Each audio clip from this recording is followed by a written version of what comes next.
প্রিয় বন্ধুরা, তোমাদের সকলকে স্বাগত জানাচ্ছি এনটিভির বিজ্ঞান ভিত্তিক অনুষ্ঠান বিজ্ঞানের আনন্দ অনুষ্ঠানে। তোমাদের জন্য আমরা আবার হাজির হয়েছি বিজ্ঞানের মজার মজার এক্সপেরিমেন্টস নিয়ে। আমি রোজানা বিলা জামান এবং আমার সাথে এক্সপেরিমেন্টস করার জন্য আজকে আছে বুয়েটের শিক্ষার্থী আতিক খান। ভাইয়া, কেমন আছো তুমি? ভালো আছি, তুমি কেমন আছো? আমি অনেক ভালো আছি এবং আজকে আমরা অনেক পানি দেখতে পাচ্ছি, অনেক স্ট্রাকচারস দেখতে পাচ্ছি। আজকের এক্সপেরিমেন্টগুলোকে আমরা সাবমেরিন রিলেটেড করব। হ্যাঁ, আজকে আসলে আমরা সাবমেরিনের উঠানামার যে প্রিন্সিপালটা ওইটা হচ্ছে এক্সপ্লেইন করার চেষ্টা করব। ওকে, তাহলে আমরা শুরু করি। চলো, ফার্স্টে আমি আসলে দেখাই আমরা আসলে কি করতে চাইতেছি। আমার এখানে একটা হচ্ছে গিয়ে বটল আছে যেটা আমি পুরোপুরি ফিল করে রাখছি। আর দেখো এখানে একটা রকেটের মতো আমি একটা জিনিস বানাই রাখছি। এটার মধ্যে কি আছে আমি যদি একটু এক্সপ্লেন করি, সেটা হচ্ছে এটার ভিতরে একটা হোল আছে যেখানে এয়ার থাকতে পারবে। আর এটার সাথে একটু ভারী হয়, এই কারণে আমি কিছু নাট লাগাই রাখছি, ওয়েট লাগাই রাখছি। প্রথমে আমি পানির ক্যাপটা খুলতেছি। আচ্ছা, এইটাকে আমরা এর ভিতরে সেট করে দিলাম। দেখো এটা কিন্তু পানিতে ভাসতেছে। হ্যাঁ, এইবার আমরা মোকাটা লাগিয়ে নিচ্ছি। এইবার আমি যদি এইখানটাতে প্রেসার অ্যাপ্লাই করি তাহলে দেখবা এইটা আস্তে আস্তে নিচের দিকে চলে যাচ্ছে। আচ্ছা, চলো ট্রাই করি একবার। এই দেখো নিচে চলে গেল।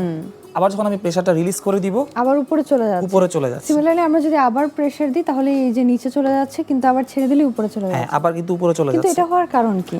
এটা হওয়ার কারণটাই আজকে আমরা জানবো। তার আগে চলো আমরা এটা কিভাবে বানাইছি এটা একটু দেখাই। ওকে, ঠিক আছে, তাহলে এইখানটাতে দেখো আমি একটা ছোট নিয়ে রাখছি, এটা হচ্ছে ইউজ করব। একবার চলো ট্রাই করি যে এইটার মধ্যে যদি আমি ওয়েট না দেই তাইলে কি হয়। আচ্ছা, তাহলে এখানে একটা ছোট বোতল নিয়ে রাখছি, যেহেতু এটা ছোটটার মধ্যে আমরা করব। এটা তো তাহলে সবার আগে আমরা একটু পানি ফিল করে নিই।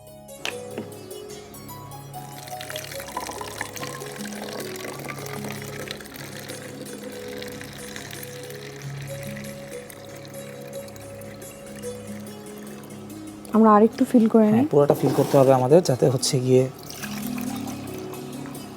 ওটার মধ্যে বাতাস খুবই অল্প পরিমাণ থাকে।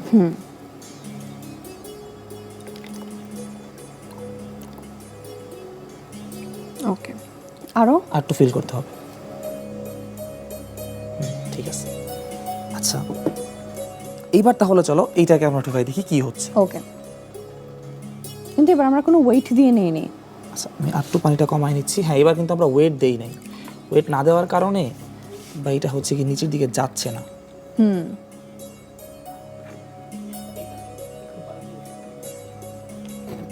আর একটু পানি দিয়ে নিচ্ছি। ঠিক আছে, এয়ার টাইট করে নিচ্ছি। এবার দেখো, এবার যদি আমি প্রেসার অ্যাপ্লাই করি তাহলে হচ্ছে এটা নিচে নামছে না, তাই না? আচ্ছা, তাহলে এখানে ওয়েটটা কিন্তু খুবই ইম্পর্টেন্ট। দেখো এবার আমি চেষ্টা করব যে ওয়েটটা এখানে একটু অ্যাটাচ করে দেওয়ার জন্য। ওকে, ওয়েট অ্যাটাচ করার জন্য এখানে আমার কাছে কিছু এখানে কি ম্যাটেরিয়ালেরও একটা ডিফারেন্স আছে? কারণ এটারও কিন্তু একটা ওয়েট আছে। হ্যাঁ, কিন্তু এইটার ওয়েটটা আসলে সাফিসিয়েন্ট না। আচ্ছা, এই কারণে হচ্ছে কি যাচ্ছে না। আমি হচ্ছে কি এখানে নাটগুলো লাগিয়ে নিচ্ছি।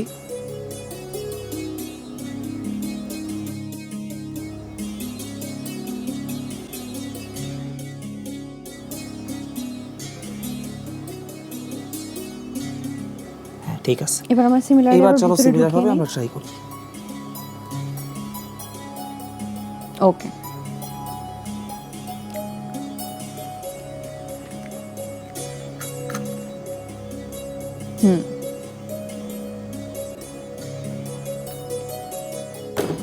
বাড়ি দিয়ে নিলাম যাতে হচ্ছে বাবল টাবল থাকলে বের হয়ে যায়। দেখো এই যে এবার কিন্তু আবার ঠিক নিচের দিকে চলে চাপ যাচ্ছে। দিলে আবার ঠিকই নিচে চলে যাচ্ছে। আর যখন আমি ছেড়ে দিচ্ছি তখন হচ্ছে সামনের দিকে চলে যাচ্ছে। আমি আবার একটু ট্রাই করি। এই দেখো নিচের দিকে চলে যাচ্ছে। যখন আমি ছেড়ে দিব উপর দিকে চলে আসতেছে। আচ্ছা, তাহলে এইটার প্রিন্সিপালটা আমরা এখন একটু জানি কেন এরকম হইতেছে। আচ্ছা, আমি হচ্ছে এটাকে একটু বের করে নিই, তাহলে আমার এক্সপ্লেন করতে সুবিধা হবে। ওকে, এখানে তার মানে আসলে ওয়েট এবং প্রেসারের একটা ব্যাপার আছে। হ্যাঁ, যদি একটু ভালোভাবে টেকনিক্যাল টার্ম দিয়ে আমি এক্সপ্লেন করতে চাই তাহলে আসলে মেইন ব্যাপারটা ঘনত্বের কারণে। আচ্ছা, ডেনসিটি। আচ্ছা, প্রথমে আমরা এর আগেও অনেকবার বলছি, আবার একটু রিপিট করতেছি, সেটা হচ্ছে পানি থেকে যাদের ডেনসিটি কম তারাই হচ্ছে কি পানিতে ভাসবে, আর যাদের ডেনসিটি বেশি তারা পানিতে ডুবে যাবে, তাই না? আচ্ছা, এইখানে আমাদের কাছে এইটার স্ট্রাকচারটা আমরা একটু দেখি, এটা স্ট্রাকচারটা কীরকম। এখানে আমাদের ওয়েট অ্যাডজাস্ট করার জন্য জাস্ট কিছু জায়গা আছে যে এই জায়গাগুলো এগুলোতে আমরা ওয়েট অ্যাডজাস্ট করি। আর ভিতরে দেখো একটা ফাঁকা জায়গা আছে, স্পেস আছে, একদম হলো জায়গা আছে। তাহলে যখন এটাকে আমি পানির মধ্যে নিমজ্জিত করতেছি, ভিতরের পার্টটায় কিন্তু বাতাস থেকেই যাইতেছে, আচ্ছা তাই না? ভিতরের পার্টটায় বাতাস থেকেই যাইতেছে। আচ্ছা, এইবার যখন আমরা এটাকে রাখতেছি, এর যে ঘনত্বটা এইটা হচ্ছে কি আমার পানির থেকে কম, আচ্ছা এই কারণে এটা ভাসতেছে। ওকে, আচ্ছা, এইবার যখন আমি প্রেসার দিতেছি তখন কি হইতেছে এটা বুঝতে হবে। যখন প্রেসার দিতেছি এর ভিতরে যেই বাতাসটা আছে এই বাতাসটা কমপ্রেস হয়ে যাচ্ছে। আচ্ছা বাতাসটা কমপ্রেস হয়ে যাওয়ার কারণে এর ভিতরে কিছু অংশ পানি ঢুকে গেছে। তোমরা অনেকটা এরকম ভাবে চিন্তা করতে পারো যে হচ্ছে গিয়ে যদি জাহাজের মধ্যে পানি ঢুকে যায় তখন কি জাহাজ আস্তে আস্তে ডুবে যায় না? আস্তে আস্তে ডুবে যায়। সেম জায়গায় এইখানে হচ্ছে গিয়ে বাতাসটা কমপ্রেস হয়ে পানিটা ভিতরে ঢুকে যাচ্ছে। আচ্ছা যখনই পানিটা ঢুকে যাচ্ছে এর ঘনত্ব পানির ঘনত্ব থেকে বেশি হয়ে যাচ্ছে। আচ্ছা যেহেতু পানির ঘনত্ব থেকে বেশি হয়ে গেছে এই কারণে এটা তখন নিমজ্জিত হয়ে যায়। কিন্তু সিমিলারলি যখন আমরা প্রেসারটা ছেড়ে দিচ্ছি তখন আবার বাতাসটা জায়গাটা অকুপাই করে ফেলছে। Very good. যখনই আমি আবার এটাকে ছেড়ে দিচ্ছি তখন কি এই এক্সট্রা প্রেসারটা আর নাই, বাতাসটা আবার এক্সপ্যান্ড করে এতটুকু পর্যন্ত চলে যাচ্ছে এবং পানিটা এই ভিতর থেকে বের হয়ে যাচ্ছে। আচ্ছা, তাহলে এইটা ইউজ করেই কিন্তু মূলত সাবমেরিনও উঠানামা করে উপরে নিচে। সো সাবমেরিন এই বাতাসটাকে কিভাবে কন্ট্রোল করে? হ্যাঁ, এইটা হচ্ছে কি আমরা একটা সাবমেরিনের মতো একটা আইটেম বানানোর চেষ্টা করি, এটা দিয়ে দেখে একটু ভালোভাবে এক্সপ্লেইন করা যায়। তাহলে চলো আমরা এক্সপেরিমেন্টটা শুরু করি। ঠিক আছে, তাহলে এইটার জন্য দেখো আমি এখানে একটা ওয়েট নিয়ে নিছি অনেক ভারী। এইটা হচ্ছে মূলত আমার সাবমেরিনের বডি, তুমি চিন্তা করতে পারো সাবমেরিনের ভিতরে এরকম সিলিন্ডার থাকে, এরকম সিলিন্ডার থাকে। এই সিলিন্ডারগুলোর মধ্যে মূলত যখন আমি সাবমেরিনটাকে নিচে নিতে যাব তখন এই যে পানি দিয়ে ফিল করা হয়। আচ্ছা, আবার যখন আমি উপরে উঠাতে যাব তখন এর ভিতরে বাতাস ঢুকানো হয় এবং পানিটাকে বের করে দেওয়া হয়। আচ্ছা, এইটাই চলো আমরা এখানে একটু রিক্রিয়েট করার চেষ্টা করি। অলরাইট, আমরা দেখো এখানে একটা পাইপ নিয়ে নিছি। আমি ফার্স্ট এই পাইপের মাথায় একটা বেলুনকে অ্যাডজাস্ট করে নিই রাবার ব্যান্ড দিয়ে। তাহলে এইখানটার জন্য আমি হচ্ছে এখান থেকে রাবার ব্যান্ডস নিয়ে নিচ্ছি আমরা। ছোট ছোট কিছু রাবার ব্যান্ড নিয়ে নিচ্ছি।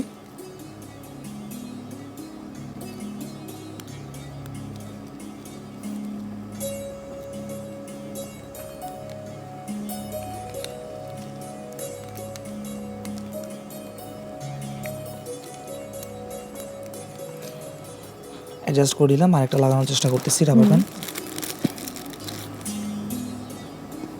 এটাকে একটু সরিয়ে রাখলাম।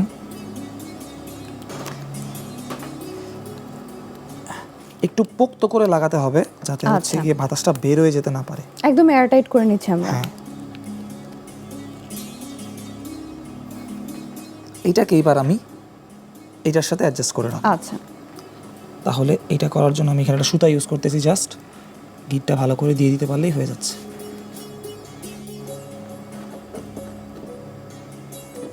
এটাকে আমরা ওয়েট হিসেবে ইউজ করছি। হ্যাঁ, এটা হচ্ছে সাবমেরিনের বডিটা, তুমি চিন্তা করতে পারো যেটা ওয়েট।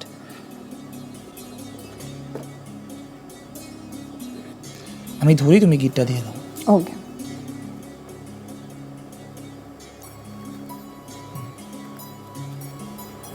তারাও একটু একটু এটা এইখানটাতে লাগবে। হ্যাঁ, ঠিক আছে।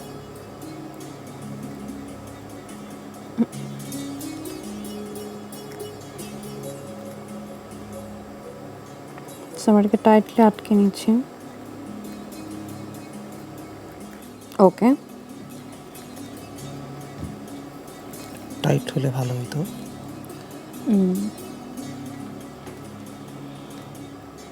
আচ্ছা, আরেকটা সুতা আমরা ইউজ করি। আচ্ছা, দীপন ভাড়াটা সুতা দিয়েন তো।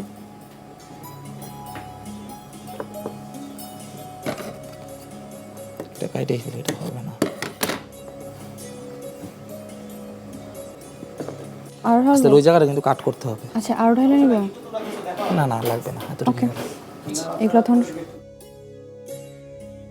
অলরাইট। ঠিক আছে, আমরা এখানে গিট দিয়ে নিলাম। এইবার আমরা হচ্ছে কি এইটাকে দেখো, যদি ভিতরে রাখি এটা ডুবে যাচ্ছে। ঠিক আছে, এইবার যখনই আমি বেলুনটাকে ফুলাবো তখন এর মধ্যে বাতাস চলে যাবে এবং বাতাস চলে গেলে এর ঘনত্বটা কি কমে যাবে, কমে যাচ্ছে এবং সে অটোমেটিক উপর দিকে চলে আসবে। আচ্ছা, চলো ট্রাই করি। ওকে। হ্যাঁ, এটা কিন্তু উপরে উঠে গিয়েছে। আবার যখন ছেড়ে দিব আমি, কিন্তু আমার প্রশ্নটা হচ্ছে সাবমেরিন তো বাইরে থেকে ভাবে কন্ট্রোল করা হয় না, পানির বাইরে থেকে। তো সেই ক্ষেত্রে কিভাবে আমরা সাবমেরিন থেকে বেলুনটাকে ফুলাচ্ছি এবং ভেরি গুড কোয়েশ্চেন। সাবমেরিনের মধ্যে কিছু কিছু সিলিন্ডার থাকবে যাদের মধ্যে পানিটা যখন আমাদের ঢুকানোর চেষ্টা হবে নিচে থেকে আমরা ঢুকাবো এবং বাতাসটাকে বের করে দিব, এবং সাবমেরিনের মধ্যে ও যখন নিতে যাচ্ছে ও কিন্তু গ্যাস নিয়ে যায়, আচ্ছা ওই গ্যাসগুলাই ওই হচ্ছে সিলিন্ডারে ইনজেক্ট করে এবং নিচ থেকে পানিটাকে বের করে দেয় সিলিন্ডার থেকে। তাহলে সাবমেরিন কিন্তু আমার বাইরে থেকে কন্ট্রোল করার দরকার হইতেছে না, ওটা ইন্টারনালি কন্ট্রোল করা যাচ্ছে। কিন্তু প্রিন্সিপালটা খুবই সিম্পল। জাস্ট তুমি চিন্তা করো কিছু সিলিন্ডার, যখন আমি নিচের দিকে যাওয়ার চেষ্টা করবো এটাকে আমি ফিল করে দিব পানি দিয়ে, এবং যখন উপর দিকে যাওয়ার চেষ্টা করবো তখন এটাকে গ্যাস দিয়ে ফিল করবো এবং পানিটাকে বের করে দিব। বুঝলাম যে যদি আমরা একটা ডেনসিটি ডিফারেন্স ক্রিয়েট করতে পারি, এই যে যেমন আমরা বেলুনটাকে বাতাস দিয়ে ফুলে ডেনসিটি কমিয়ে ফেলাম, তখন জিনিসটা উপরে চলে যাবে, না হলে জিনিসটা নিচে চলে যাচ্ছে। হ্যাঁ ওকে ভাইয়া, এত সুন্দর করে আমাদেরকে সাবমেরিনের আপ এন্ড ডাউন মুভমেন্ট বোঝানোর জন্য তোমাকে অনেক ধন্যবাদ। ভাইয়া, আমরা এবার কি এক্সপেরিমেন্ট দেখব? আমরা এবার তাসের ঘর বানানোর চেষ্টা করব। আচ্ছা, আমাদের মূল এইখানে কাজটা হবে তাসের একটা স্ট্রাকচার তৈরি করে আমরা কিভাবে ওয়েট ব্যালেন্স করতে পারি এটা দেখব। আচ্ছা ঠিক আছে, তাহলে আমি এখানে হচ্ছে গিয়ে কার্ড নিয়ে আমরা রাখছি। কিন্তু এটা জানি যে পেপার কিন্তু একটা surprising amount of wait carry করতে পারে। হ্যাঁ, ইভেন তো পেপার নিজে খুবই লাইট। হ্যাঁ, যদি তার স্ট্রাকচারটাকে ঠিকভাবে মেইনটেইন করা হয়। মূলত এখানে যেটা হয়, ফোর্সটাকে আমরা বিভিন্নভাবে ডিস্ট্রিবিউট করে দেওয়ার চেষ্টা করি। ওকে, দেখো আমরা হচ্ছে কি এখানে কার্ড দিয়ে কিভাবে গড়টা বানাবো এটা একটু তোমাদের একটু দেখাই। ফার্স্টে আমি এখানে দেখো 4টা কার্ড দিয়ে নিতেছি, 4টা কার্ডের একটা স্ট্রাকচার আমি বানানোর চেষ্টা করতেছি। আচ্ছা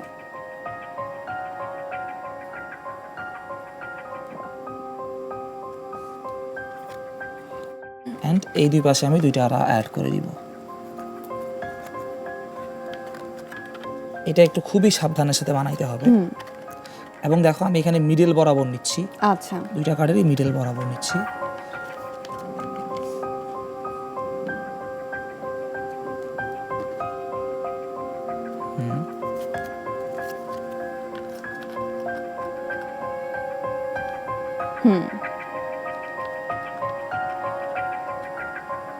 ওকে, আচ্ছা, তাহলে এটা আমার স্ট্রাকচারটা তৈরি হয়ে গেল। এবার আমি এটার উপরে কার্ড দিয়ে জিনিসটাকে সেন্টারে। ওকে, ঠিক আছে। আচ্ছা, এবার দেখতেছি আমরা এটা কতটা ওয়েট নিতে পারে। চলো আচ্ছা, ফার্স্টে আমি এখানে অনেকগুলো বই নিয়ে রাখছি, তাহলে আমরা একটা বই ফার্স্টে এখানে দিই।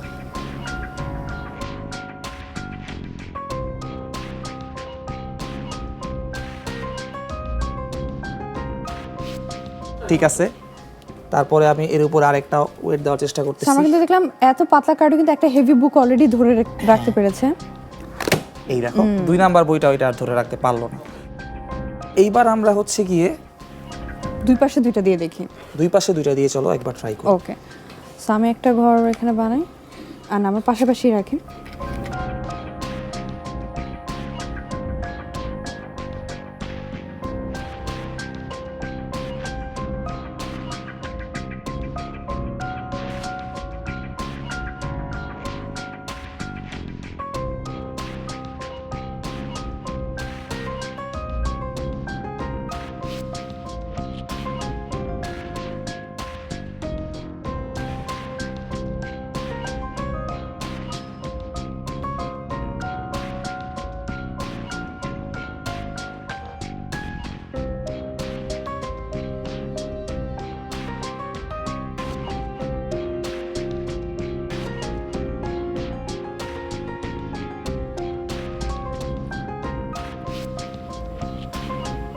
ওকে,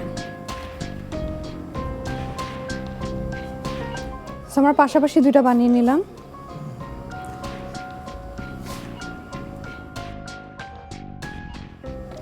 ওকে, ঠিক আছে, এবার আমরা ওয়েট দিয়ে দেখি।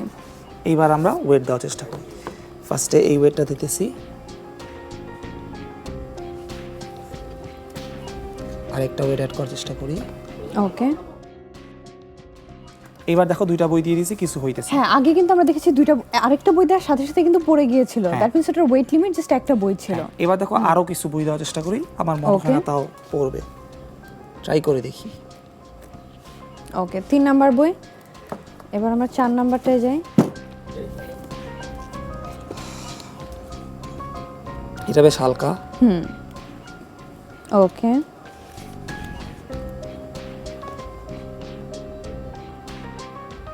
এখন পর্যন্ত কিন্তু ওয়েট রিটেইন করতে পেরেছে। লাস্টেরটা আর পারলাম না। আমার একটা কোশ্চেন আছে, আমরা যখন একটা কার্ডের ডেক আমরা ইউজ করলাম, এই যে 4টা কার্ড, তখন কিন্তু একটা বই রাখা গিয়েছে।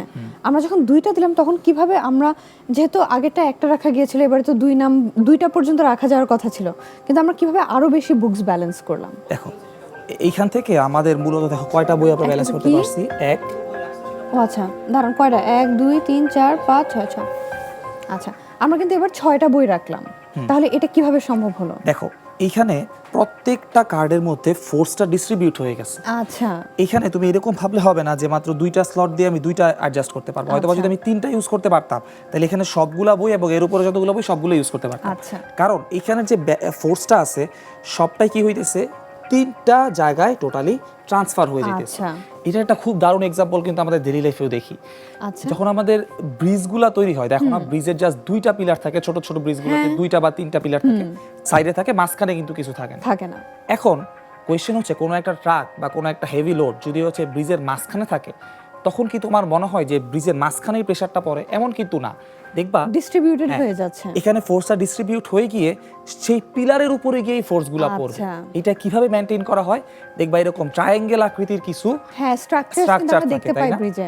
এই স্ট্রাকচারগুলো দিয়ে মূলত ফোর্সটাকে ট্রান্সফার করে আমার যে 2টা পিলার আছে, এই 2টা পিলারের উপরে হচ্ছে গিয়ে ফোর্সটাকে নিয়ে আসা। সো আমরা দেখলাম 2টা সাইডে যখন আমরা কার্ড রাখলাম, তখন কিন্তু এই যে 1টা 2টা 3টা 4টা 5টা বই আমরা ব্যালেন্স করতে পেরেছি, এন্ড লাস্টে 6 নাম্বারটা দেওয়ার পর জিনিসটা ভেঙে গিয়েছে।